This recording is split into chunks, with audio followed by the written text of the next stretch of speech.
Devemos viver pela esperança da vida eterna e da nossa ressurreição no Senhor. João 11:15-46. E folgo, por amor de vós, de que eu lá não estivesse, para que acrediteis. Mas vamos ter com ele.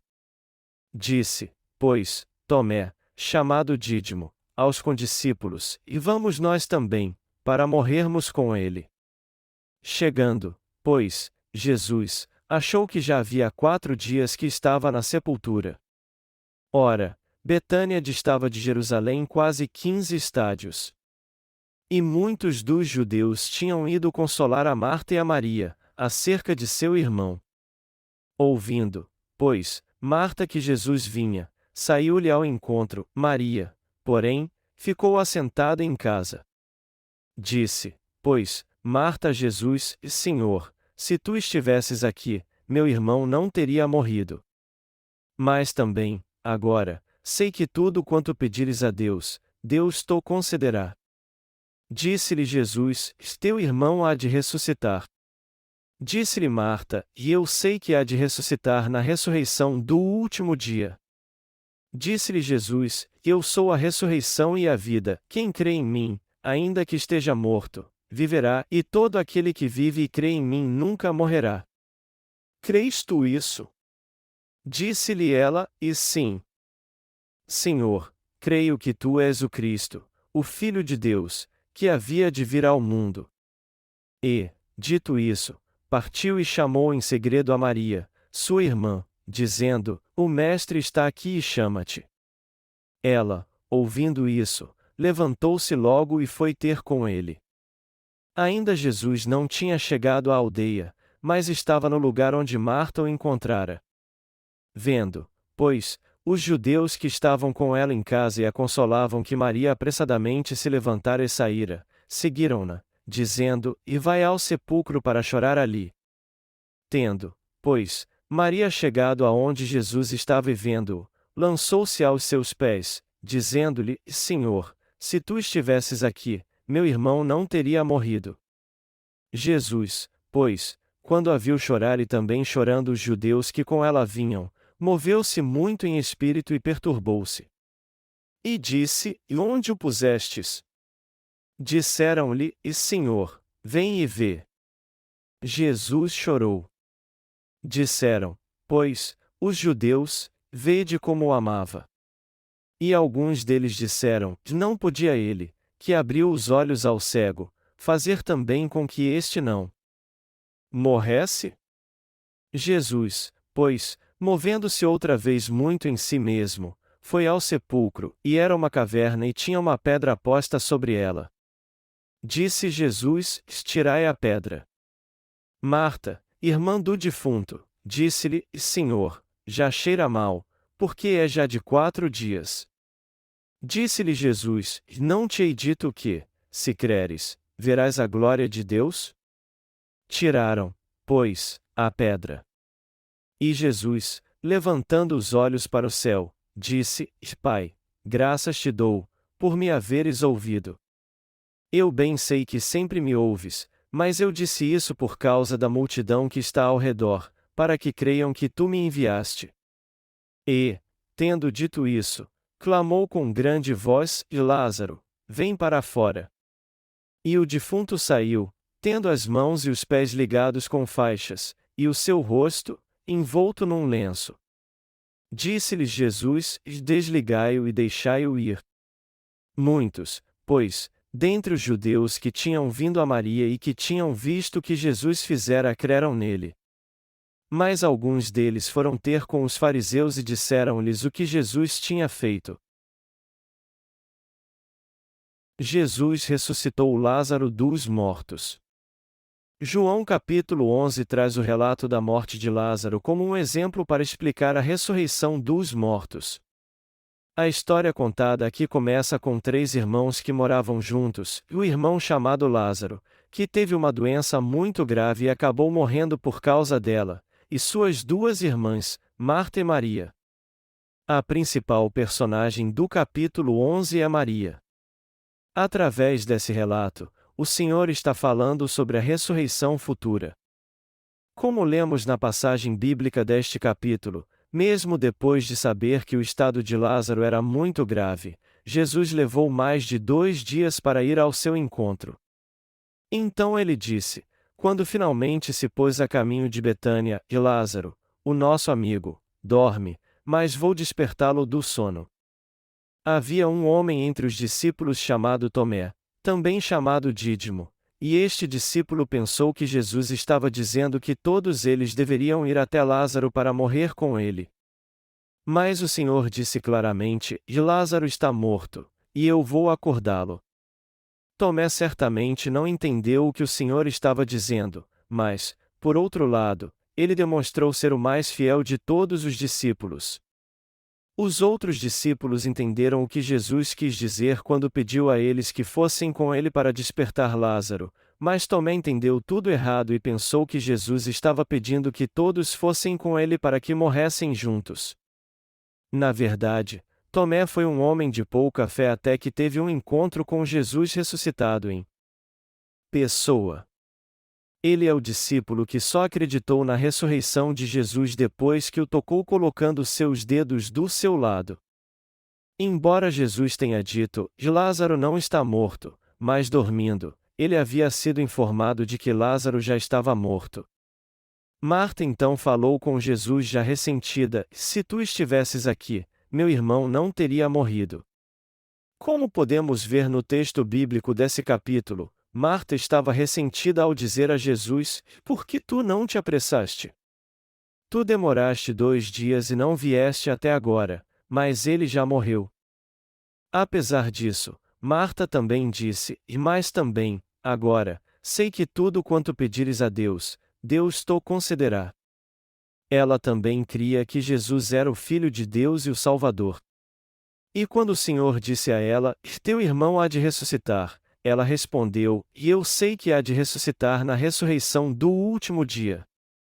Os únicos que possuem essa fé hoje em dia são os santos que fazem parte da Igreja de Deus. Jesus disse a Marta então: e eu sou a ressurreição e a vida, quem crê em mim, ainda que esteja morto, viverá, e todo aquele que vive e crê em mim nunca morrerá. E Marta confessou a ele: e sim, Senhor, creio que tu és o Cristo, o Filho de Deus, que havia de vir ao mundo. Quando o Senhor disse: teu irmão há de ressuscitar, ele estava falando literalmente. Só que Marta ainda não tinha entendido que seu irmão iria ressuscitar naquele mesmo dia. Foi por isso que ela confessou: e eu creio que tu o ressuscitarás no último dia e lhe dará a vida eterna. Melhor dizendo, embora Marta cresce que o Senhor ressuscitaria seu irmão e lhe daria a vida eterna, ela jamais poderia imaginar que ele faria isso naquela hora. Então, tendo entendido as palavras de Jesus segundo seu ponto de vista e as aceitado, Marta disse à sua irmã que o Mestre estava chamado a. Assim que Maria ouviu isso, ela se levantou e correu até Jesus. Está escrito: e ainda Jesus não tinha chegado à aldeia, mas estava no lugar onde Marta o encontrara. Vendo, pois, os judeus que estavam com ela em casa e a consolavam que Maria apressadamente se levantara e saíra, seguiram-na, dizendo: e vai ao sepulcro para chorar ali. Tendo, pois, Maria chegado aonde Jesus estava e vendo-o, lançou-se aos seus pés, dizendo-lhe: Senhor, se tu estivesses aqui, meu irmão não teria morrido. Você também tem a fé que te leva a crer que, não importa o problema que você passe, o Senhor irá resolvê-lo para você? É uma grande fé crer que o Senhor com toda certeza cuidará dos nossos problemas. Maria tinha essa fé, ela cria que se o Senhor estivesse ali antes seu irmão não teria morrido. Eu fico imaginando se você também tem essa fé hoje em dia. Vamos continuar lendo o texto bíblico deste capítulo. Está escrito aqui que Maria, Marta e todos na cidade choravam muito de tristeza, e que quando Jesus viu isso, ele ficou muito triste também. Jesus sabia o quanto seu coração estava triste. E ele compartilhou deste sofrimento não somente com Marta e Maria, mas também com todos os amigos e vizinhos deles e os judeus daquela cidade. Enquanto confortavam Marta e Maria, as pessoas choravam ao se lembrar dos dias de vida de Lázaro. Deve ter sido inevitável para Jesus se conter ao ver aquela cena. Seu coração deve ter doído muito ao ver todas aquelas pessoas chorando por não poderem fazer nada, embora quisessem fazer algo para ajudar. Deve ter sido por causa disso que ele chorou. O Senhor então lhes perguntou onde haviam colocado o corpo de Lázaro. Houve algumas situações que levaram Jesus a chorar nessa terra, e aqui podemos ver o quanto ele amava esta família e Lázaro em particular. E muitos ali diziam: já que Jesus abriu os olhos do cego, ele também não poderia ter evitado que Lázaro morresse. E ao ouvir este lamento, Jesus percebeu como seu povo estava completamente indefeso diante da morte. Quando chegou ao túmulo de Lázaro, Jesus disse ao povo para tirar a pedra que tapava o túmulo. Na cultura judaica daquela época, era costume enterrar os mortos num túmulo escavado na rocha. Todos os seus antepassados e descendentes eram enterrados numa caverna escavada na rocha e o túmulo era fechado com uma grande rocha. Com o tempo, os corpos se deterioravam e só ficavam os ossos. Quando o Senhor mandou tirar a pedra, Marta disse que Lázaro estava fedendo, pois fazia mais de 3 dias que seu corpo havia sido colocado ali. Mas Jesus disse novamente: eu não disse que se tu creres na minha palavra verás a glória de Deus? Tirem a pedra. Depois que Marta mandou que tirassem a pedra então, ele olhou para o céu e orou: Pai, graças te dou, por me haveres ouvido. Eu bem sei que sempre me ouves, mas eu disse isso por causa da multidão que está ao redor, para que creiam que tu me enviaste.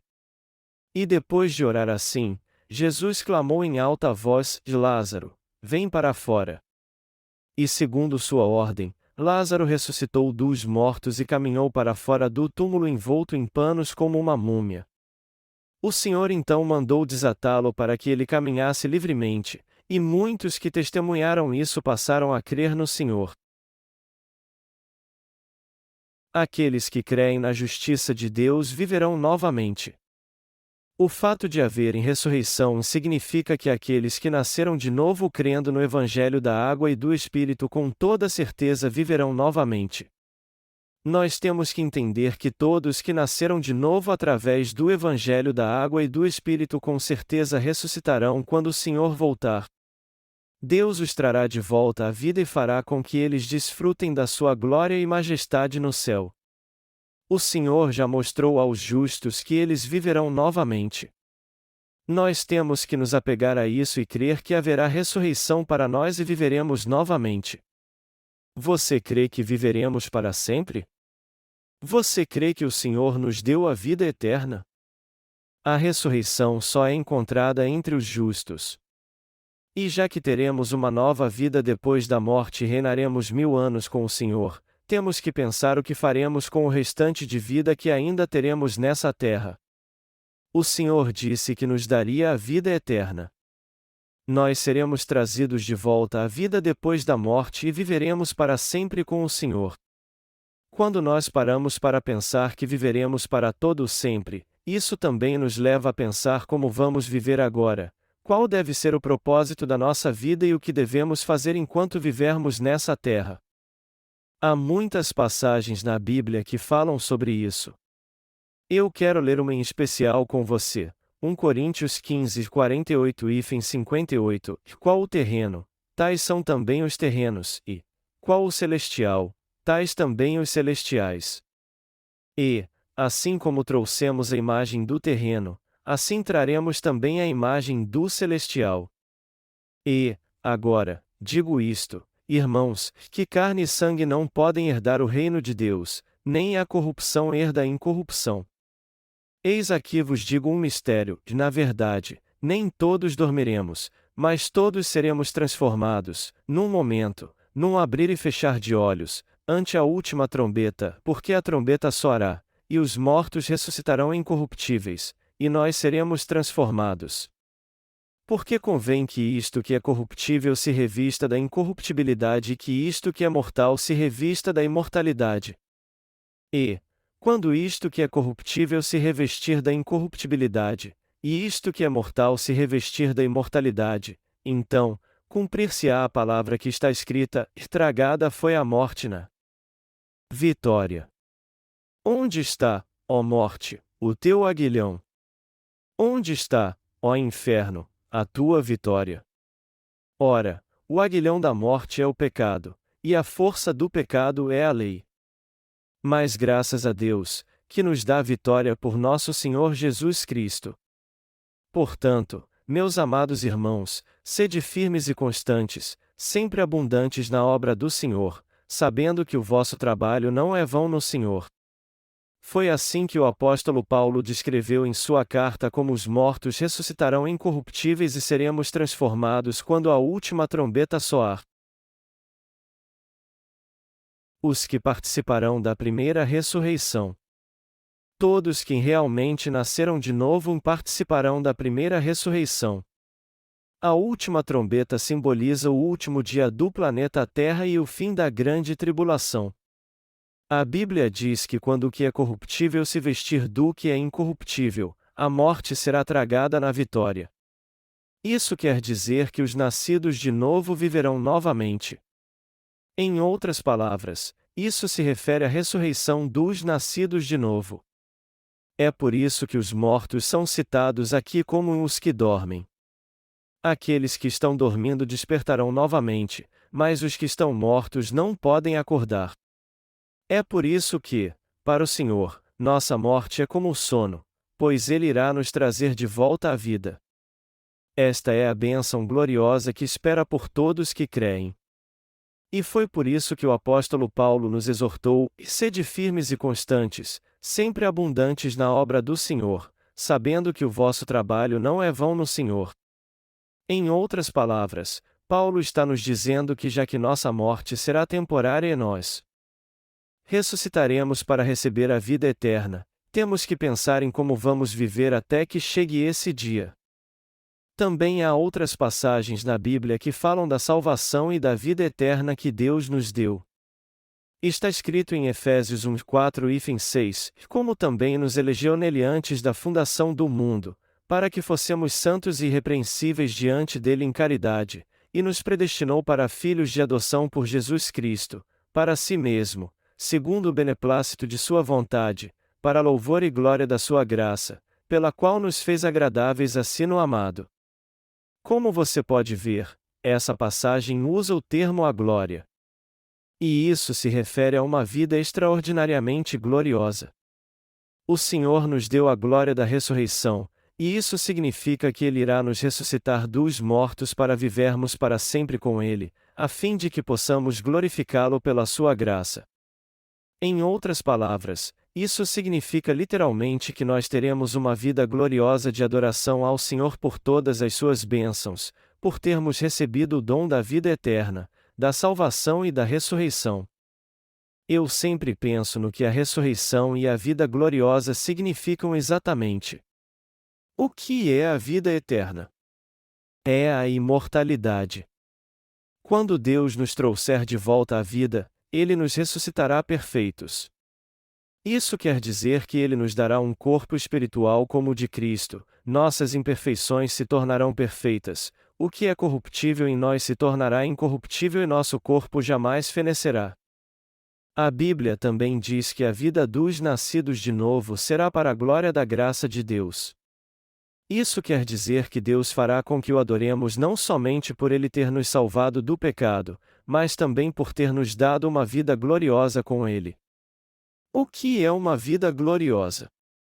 Quando envelhecermos, nosso corpo começará a falhar, como o motor de um carro velho, e acabaremos morrendo. Mas como nós cremos no Evangelho da Água e do Espírito, não seremos somente salvos dos nossos pecados, mas nosso corpo viverá novamente. E isso nada mais é do que a ressurreição. Mas o que faremos depois da ressurreição? O que faremos quando chegarmos ao reino do Senhor? Nós teremos uma vida celestial, perfeita e gloriosa com Deus. Glória significa brilho. Isso quer dizer então que teremos uma vida inimaginável de tão magnífica que será. E assim como não sabemos como é viver no Palácio de Buckingham, pois nunca moramos lá, essa vida está além da nossa compreensão. Você pode imaginar os privilégios de viver no reino de Deus? Uma vez eu comprei um prato de macarrão chinês muito caro, por $70, enquanto que em muitos lugares aqui da Coreia ele custa normalmente $3. Isso aconteceu quando eu visitei um hospital em Seul.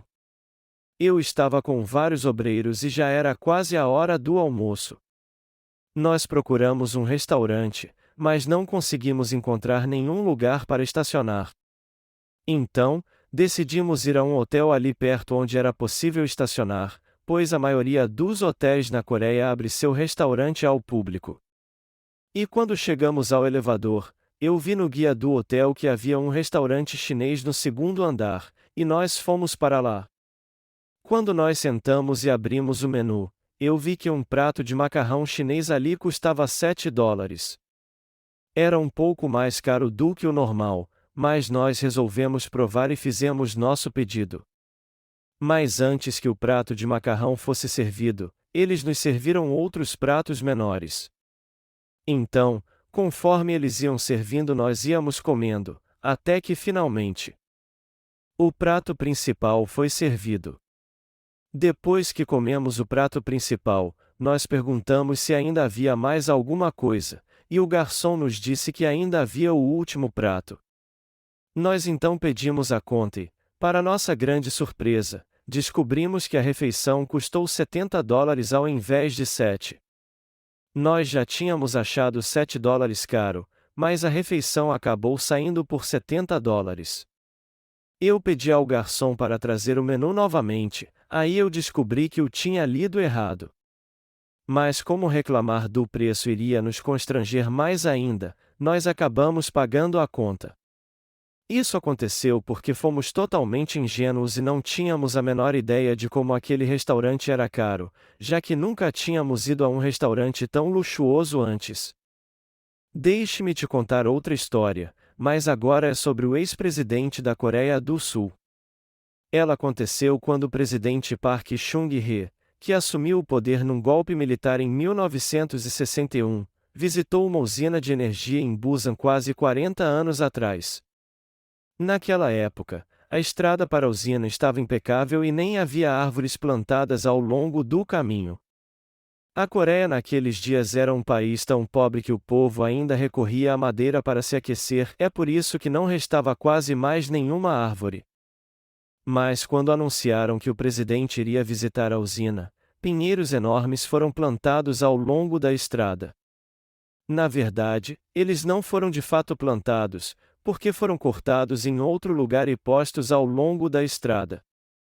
E como se isso não fosse o bastante, toda a cidade passou por uma grande limpeza para a visita do presidente e as pessoas ficaram ao longo da estrada para acenar para ele. Naqueles dias, a Coreia vivia sob um regime militar e o povo nem ousava dizer o nome do presidente. Em menos de um mês antes da visita do presidente, a estrada estava toda pavimentada. Mas todos os pinheiros foram arrancados para ser usados na fogueira. Dizem que, a caminho da usina, o presidente reclamou com sua equipe dos buracos na estrada, e, por essa razão, seus subordinados mandaram que asfaltassem na mesma hora. Isso nos mostra os privilégios que desfrutam os poderosos. Mas não podemos entender bem isso porque nunca tivemos uma vida privilegiada como essa. Há pouco tempo eu vi um documentário na televisão sobre o ciclo de vida da mariposa. Nesse documentário, eu aprendi que as mariposas põem seus ovos debaixo de água, e mesmo depois que eclodem, eles continuam vivendo debaixo de água por algum tempo e se alimentando de pequenos insetos. Depois eles sobem nas árvores, se transformam em mariposas, abrem suas asas e saem voando. As mariposas têm 4 asas, mas o interessante é que cada uma delas é independente. Elas conseguem se mover no ar às vezes usando uma asa apenas, subindo e descendo num giro de 90 graus de uma hora para outra. Como é lindo e espantoso o fato de uma larva que vive embaixo de água poder voar quando se torna adulta. O mesmo acontece com as cigarras. Se você entrar num banheiro abandonado, você verá larvas nos dejetos que depois sairão dali e se tornarão moscas. Depois de rastejar para cima e para baixo nos dejetos, elas finalmente conseguem sair e se transformam em moscas. Isso não é glorioso? Você pode entender agora, nem que seja um pouquinho, o que a Bíblia quer dizer quando diz, para louvor e glória da sua graça. Você compreende agora que por mais que você entenda a graça, a salvação e a vida eterna, não há como entender o que é uma vida gloriosa, já que nunca a vivemos antes? Jesus não passou pela parede após ressuscitar? Quando disseram a Tomé que Jesus tinha ressuscitado, ele demorou a acreditar e disse que só acreditaria quando colocasse as mãos nas suas feridas. Jesus então passou pela parede, apareceu diante de Tomé e o repreendeu dizendo: Será que você é tão incrédulo assim? Põe a sua mão do meu lado, seus dedos nas feridas da minha mão e creia que eu ressuscitei dos mortos. Só depois que tocou Jesus e colocou sua mão no seu lado é que Tomé acreditou na sua ressurreição. Embora você possa até dizer que não sabe o que é uma vida gloriosa, pois jamais teve uma vida assim, eu posso te garantir que quando você for revestido de um corpo espiritual, você poderá transcender o tempo e o espaço. Nosso Senhor ressuscitou dos mortos e cumpriu tudo exatamente como disse que faria. Além disso, Ele reina sobre toda a criação, tanto física como espiritual, e tudo que há no universo está submisso a Ele. Como isso é glorioso! Nós também temos que viver esta vida gloriosa porque já fomos salvos crendo no Senhor. Eu sou muito grato a Jesus, que resolveu o problema do pecado e da morte ao ressuscitar dos mortos. Eu o louvo por ter nos salvado dos pecados do mundo. Como está escrito no livro de Apocalipse que o povo de Deus olhará para a terra do mar de cristal e adorará o Senhor, inúmeras pessoas no seu reino irão adorá-lo por ele tê-las salvado. Todos adorarão o Senhor por ter dado a eles um corpo celestial que jamais morrerá, por ter dado a eles privilégios incomparáveis como filhos de Deus e permitir que tenham uma vida gloriosa e magnífica como reis. E isso não é tudo, pois já que o Senhor nos dará uma glória ainda maior, todos nós teremos uma vida gloriosa em louvor à justiça de Deus. Mas esta é uma honra reservada só para os justos. A glória dos crentes no Evangelho da Água e do Espírito se encontra na própria glória de Deus. Eu mesmo, apesar de ser justo, às vezes fico decepcionado por ainda ser muito falho e as coisas não saírem como eu quero. Mas no fim eu terei uma vida gloriosa. Eu nunca morrerei, mas desfrutarei do esplendor e da glória para sempre. Se você ler o livro de Apocalipse, você verá descrito ali um lindo lugar onde há casas construídas com 12 pedras preciosas e cercadas por um mar de cristal. No meio de suas ruas, em cada lado do mar, a árvore da vida dá 12 frutos todo mês. E as folhas dessa árvore são para a cura das nações. Apocalipse 22h02. Esse lugar é como o Jardim do Éden, que é geralmente chamado de paraíso na terra. Um lugar onde não há maldade nem morte, somente esplendor e glória. O Senhor deu a ressurreição da glória a todos os justos. É nessa ressurreição que está a vida eterna, e a vida de glória se encontra nessa vida eterna. Mas só poderemos entender bem isso se meditarmos muito sobre isso. Nós desfrutaremos da glória e do esplendor celestiais porque Deus nos deu não somente a salvação, mas também a vida eterna.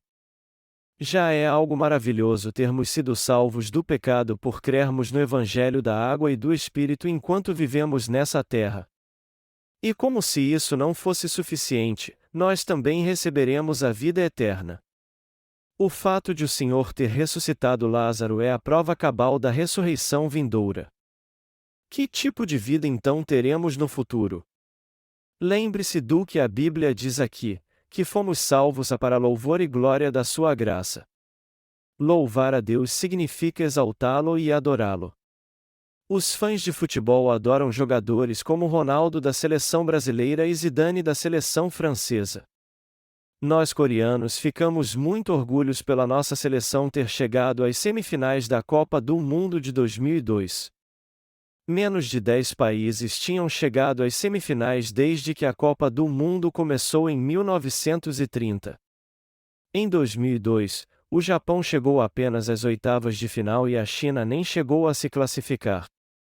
Se surgir um assunto sobre futebol e alguém de outro país falar da Coreia do Sul, podemos dizer agora que nossa seleção chegou às semifinais da Copa do Mundo de 2002. Sua seleção já chegou pelo menos às quartas de final alguma vez? De mais de 200 países do mundo, menos de 10 já chegaram às semifinais. Deste modo, assim como estamos orgulhosos da nossa seleção de futebol e amamos nossos jogadores, nós louvamos a Deus pelas suas bênçãos. E é com esse louvor e ações de graças que desfrutaremos da glória e esplendor celestiais. A vida que espera por nós no céu não é uma vida simples, humilde. Ao contrário, é uma vida de glória maravilhosa e extraordinária. Embora seja difícil imaginar isso, eu quero voar nas costas de um anjo e reinar sobre toda a criação como filho do Rei. Não há como entendermos o que é essa vida de glória e esplendor que teremos. Nós só temos uma vaga ideia de como os milionários vivem em meio a tanta riqueza, mas o que espera por nós é algo incomparavelmente mais glorioso. É por isso que eu sou muito feliz. O Senhor com toda certeza ressuscitará os crentes no Evangelho da Água e do Espírito. O diácono Myung-Chan Kim está dormindo no seu túmulo. Ele está dormindo à espera da volta do Senhor. E o Senhor irá despertá-lo quando voltar. Se ele tivesse morrido para sempre, não haveria mais esperança para ele, mas como os que estão dormindo serão despertados novamente, uma vida nova e gloriosa espera pelo diácono Kim. Eu não sei exatamente o que você fará no reino milenial, mas vamos pensar sobre isso agora baseados na palavra de Deus. Nós teremos uma vida gloriosa, e, por isso, será impossível termos uma dor de cabeça que seja ou alguma dificuldade. Também não haverá nenhuma falha no nosso coração, na nossa mente ou no nosso corpo. Se não fossemos viver lá, nossa vida não seria diferente da de um porco ou de um cachorro, mas nós teremos uma vida gloriosa. Nosso coração se encherá de alegria, e nosso corpo e nossa mente serão sempre perfeitos, pois não haverá nada que os prejudique. É por isso que a ressurreição é tão linda. Apesar de nos sentirmos esgotados por servirmos ao Senhor todos os dias, e, por essa razão, até sofrermos em nossa vida de fé, temos que renovar nossas forças, nos lembrar que o Senhor nos deu a vida eterna e a ressurreição, e permitiu que desfrutássemos da sua glória e esplendor. Já que cremos que o Senhor nos deu a vida eterna, temos que crer também que a ressurreição espera por nós, e que assim como o Senhor trouxe Lázaro de volta à vida, Ele nos ressuscitará também. Se Jesus não tivesse ressuscitado, seu ministério teria terminado com seu batismo e sua morte na cruz. Só que o Senhor não somente apagou todos os nossos pecados, mas ressuscitou dos mortos para nos dar uma vida nova e gloriosa. E Ele garantiu nossa ressurreição e nos deu esperança através da sua ressurreição. Embora seja difícil imaginarmos a vida depois da ressurreição, nós temos certeza que uma vida gloriosa espera por nós, pois a Bíblia diz que somente os que são santos podem andar no reino dos céus, um lugar com estradas reais e palácios onde não há nenhum mal, dificuldade ou lágrimas. É por isso que somos gratos a Deus. Você também crê que haverá ressurreição? Os que creem no Evangelho da Água e do Espírito também podem crer na ressurreição com toda certeza, pois eles têm o Espírito Santo em seu coração. Se você não tem essa esperança, você tem que examinar a si mesmo com todo cuidado. Alguns de vocês podem até achar difícil acreditar nessa nova vida, já que ainda não começaram a vivê-la, mas vocês têm que examinar a si mesmos para ver se isso é porque vocês estão muito ocupados, sobrecarregados e exaustos com seus afazeres diários. Vamos viver com a esperança. A Bíblia diz que a fé, a esperança e o amor sempre existirão, mas que o mais importante deles é o amor. E por Deus ter nos amado, Ele nos salvou de todos os nossos pecados de uma vez por todas com o Evangelho da água e do Espírito, nos fez seus filhos e nos permitiu viver uma vida gloriosa. É por isso que podemos ter esperança. A época em que estamos vivendo particularmente precisa muito de esperança. E a esperança é algo imprescindível principalmente para mim e para você, pois somos aqueles que receberam a remissão de pecados. Nosso Senhor nos deu a vida eterna e a ressurreição espera por todos nós. Mas se não tivermos essa esperança, não aguentaremos quando surgir o Anticristo. Embora tenhamos sido renovados, o mundo vai de mal a pior e cada vez se torna mais destrutivo. Você já viu a sigla IRF? Ela significa Identificação por Radiofrequência. Pequenos chips eletrônicos são inseridos nos produtos e depois escaneados para identificá-los. Dizem que esses chips serão miniaturizados e implantados em seres humanos também. E ao serem implantados nas pessoas, esses chips não apenas poderão ser escaneados a mais de 100 metros de distância, como também os satélites poderão rastreá-los onde eles estiverem. Os europeus começaram a desenvolver essa tecnologia cerca de 4 ou 5 anos atrás e já fizeram descobertas consideráveis. Mais recentemente, a Coreia do Sul fez uma descoberta e desenvolveu chips ainda mais avançados. Compradores do mundo inteiro estão competindo para tomar posse dessa tecnologia. Dizem que daqui a 4 ou 5 anos o mundo inteiro estará usando estes chips eletrônicos. A única questão agora é como fazê-los mais baratos e o menor possível. Quando isso for resolvido, será possível inserir chips eletrônicos em tudo. Só para te dar um exemplo, quando alguém compra algo no supermercado hoje em dia, todo produto tem que ser escaneado no caixa, mas quando os chips IRF estiverem em uso, não será mais preciso escanear cada produto, não importa o quanto seu carrinho esteja cheio. Nós só teremos que passar o scanner no carrinho e tudo será calculado automaticamente. Microchips já têm sido usados para controlar animais de estimação e gado. Chips minúsculos são inseridos debaixo da pele dos cães ou gatos, e um simples scanner pode identificar o dono e dar todas as informações sobre sua vacinação. Sistemas similares são usados pelos governos. Os vales transporte, por exemplo, já está vindo com chip em alguns países.